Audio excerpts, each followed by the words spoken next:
Welcome everyone. I'm going to share with you what I know about Sergers and Overlockers. I have been very obsessed with these machines and I'm happy to share what I know with you. First up, did you know that Sergers, also known as Overlockers, favor the left-handed? I am one, and a lot of these lower loopers are threaded from the left side of the machine.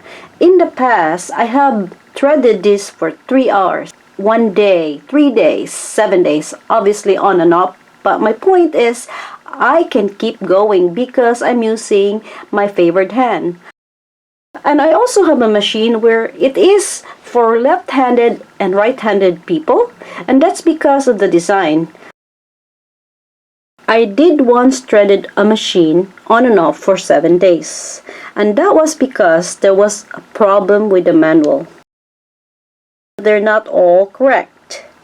And on top of that, the technical writer of the book, the graphic designer of the book, the threading graphic that you see on the door panel of your serger, they are all different people.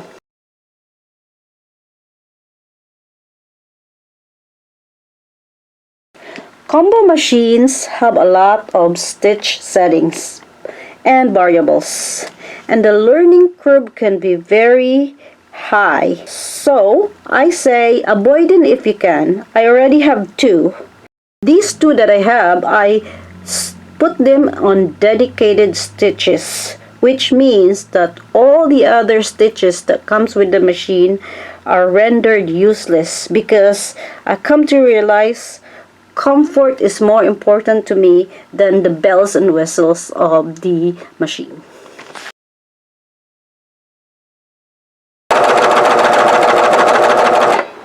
See, maxing out the speed of your serger for a prolonged period of time can result in the problem of the movement or flow of your thread.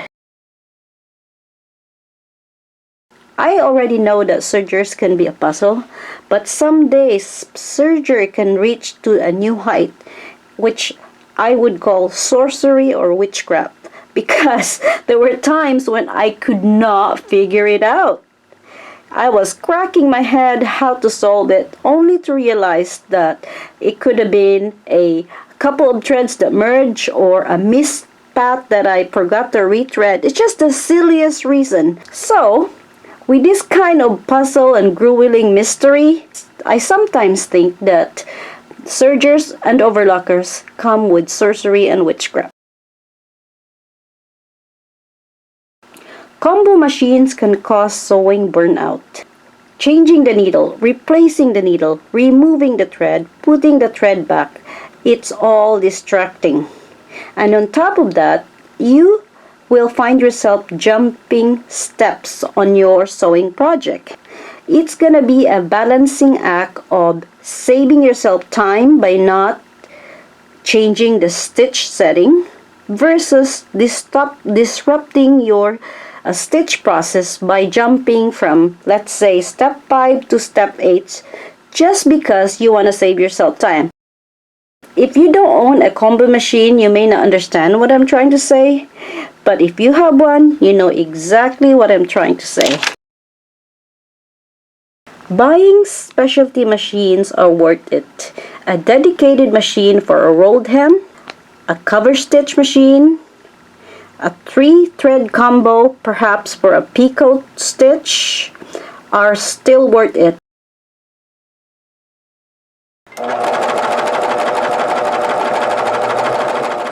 Familiarize yourself with a happy sound versus a struggling sound, and the increasing change of sound. Stop. Help the machine, help the needle. Help it by easing down on the acceleration. By helping your needle pierce the fabric, you are also helping yourself. So tune in all the time. That's what I do. That's why I rarely have mistakes these days, regardless of how many machines I have, because I listen.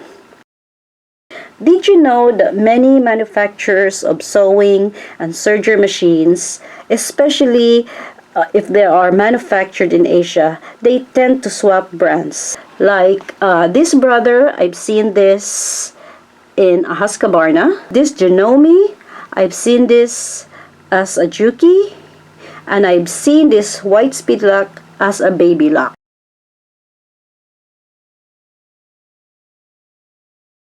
Did you know that surging books are a great supplement?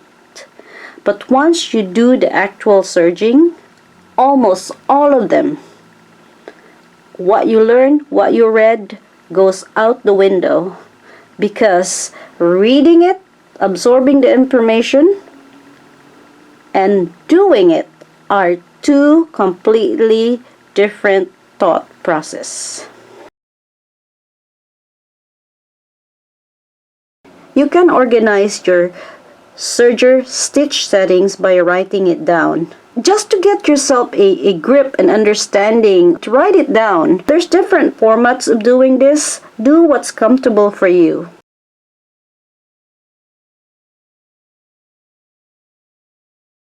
You should tie all 4 threads. For me, that's not the case. You can tie the upper and lower looper because the eyes of the needles are larger. The 2 running needles, sometimes it will work, sometimes it will not. It depends on the size of the needle that you're using. Size 14 is bigger than a size 11. So if you have done it before successfully, that may have been the case. Or you're probably really good at your knots. It's very tiny and it will go through the tiny needle eye of the running needles. If you want to be safe about this, do the lower looper and the upper looper only. This is a picture of the Overlocker sold in the early 2000s.